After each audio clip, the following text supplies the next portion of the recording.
Hai, perkenalkan, nama saya Nadia Widianto. Di video kali ini, saya akan menjelaskan tentang beberapa peraturan tentang pangan di Indonesia. Langsung aja, yuk kita browsing dan belajar bersama. Pernahkah kalian melihat label ini pada produk pangan yang kalian beli? Label ini menandakan bahwa produk tersebut telah melalui proses iradiasi. Pangan iradiasi diatur dalam Peraturan Kepala BPOM Nomor 3 Tahun 2018.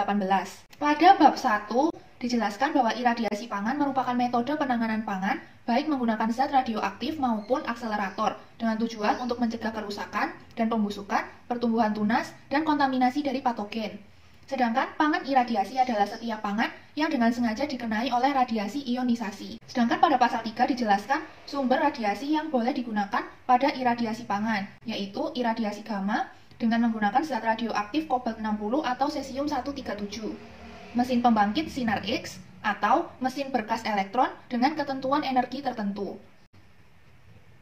Pada pasal 4 dijelaskan bahwa jenis pangan yang diizinkan untuk diiradiasi dan dosis serap maksimumnya tercantum pada lampiran 1 yang akan saya tampilkan. Sedangkan pasal 5 menunjukkan bahwa bahan kontak pangan yang diizinkan untuk proses iradiasi hanya bahan kontak pangan tertentu yang akan saya tunjukkan di lampiran 2.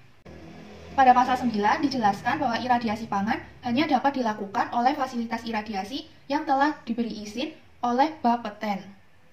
Selanjutnya dibahas mengenai syarat pelabelan pangan iradiasi sebagai berikut. Lalu bagaimana cara iradiasi pangan yang baik? Cara iradiasi pangan yang baik diatur dalam Peraturan Kepala BPOM Nomor 18 Tahun 2019. Cara iradiasi pangan yang baik memuat pasal 3 yaitu penanganan pra-iradiasi, pengemasan, desain, sarana, dan pengawasan fasilitas iradiasi, perlakuan iradiasi, penyimpanan dan penanganan pasca iradiasi, dan pelabelan. Selanjutnya yang pertama adalah penanganan pra-iradiasi, di mana pangan tersebut harus memenuhi ketentuan syarat sanitasi. Lalu saat penanganan, penyimpanan, dan transportasi bahan baku yang akan diiradiasi harus sesuai dengan cara yang baik. Selanjutnya adalah proses pengemasan. Pangan iradiasi harus dikemas menggunakan bahan kontak pangan yang dapat melindungi produk dari kontaminasi ulang. Lalu dijelaskan pula mengenai desain, sarana, dan pengawasan fasilitas iradiasi, di mana fasilitas iradiasi harus memenuhi syarat keselamatan kerja, hygiene, dan sanitasi. Pengendalian dosis yang digunakan. Pengukuran distribusi dosis harus dilakukan sesuai dengan karakteristik pangan. Dan desain fasilitas iradiasi harus bisa mencegah terjadinya pencampuran pangan yang sudah diiradiasi dengan pangan yang belum diiradiasi. Nah, secara umum pada proses iradiasi, dosimetri sangat penting dalam keberhasilan proses iradiasi. Makanya harus sesuai dengan standar operasional yang telah ditetapkan seperti standar ISO atau ASTM. Dan untuk pengendalian bahaya, petugas iradiasi dapat menerapkan prinsip HACCP. Selanjutnya, penyimpanan dan penanganan pasca iradiasi, di mana dapat dirilis produk tersebut apabila kondisi atau syarat-syarat berikut telah terpenuhi. Lalu, untuk pelabelan pangan radiasi harus diberi label, termasuk logo dan keterangan pangan iradiasi. SNI terbagi menjadi dua, yaitu SNI wajib dan sukarela. Salah satu SNI wajib adalah tepung terigu untuk bahan makanan. Pada standar ini dijelaskan bahwa standar ini menetapkan syarat mutu, pengambilan contoh, dan cara uji untuk tepung terigu sebagai bahan makanan, di mana standar ini tidak berlaku untuk kriteria-kriteria berikut.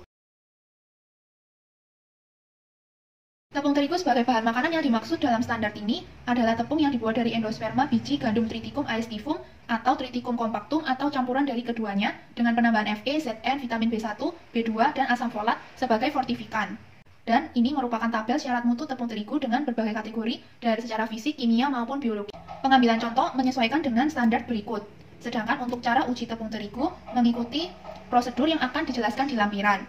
Dan pada proses pengemasan tepung terigu harus menggunakan wadah tertutup yang aman selama penyimpanan dan pengangkutan. Pada pelabelan harus dicantumkan nama produk, merek dagang, daftar bahan, bobot bersih, senyawa fortifikan, kode produksi, kadaluarsa, tanda SNI, nama dan alamat produsen. Dan SNI sukarela yang akan saya bahas yaitu margarin. Standar ini menetapkan istilah, definisi, syarat mutu, dan cara uji margarin, di mana margarin yang dimaksud adalah produk pangan berbentuk emulsi padat, semi padat, atau cair yang dibuat dari lemak atau minyak makan nabati dan air dengan atau tanpa penambahan bahan lain yang diizinkan. Sedangkan margarin meja itu merupakan margarin yang dapat langsung dimakan tanpa diolah lebih lanjut dengan adanya penambahan vitamin A dan D. Berikut adalah syarat mutu margarin, di mana pada hal ini juga terdapat mutu fisik, kimia, dan biologi. Pengambilan contoh margarin menyesuaikan dengan standar berikut, sedangkan cara uji margarin mengikuti pada lampiran. Untuk penandaan atau pelabelan harus berlaku sesuai dengan ketentuan tentang label dan iklan pangan. Sekian informasi yang dapat saya sampaikan terkait dengan beberapa regulasi pangan yang ada di Indonesia. Terima kasih telah mendengarkan. Sampai jumpa.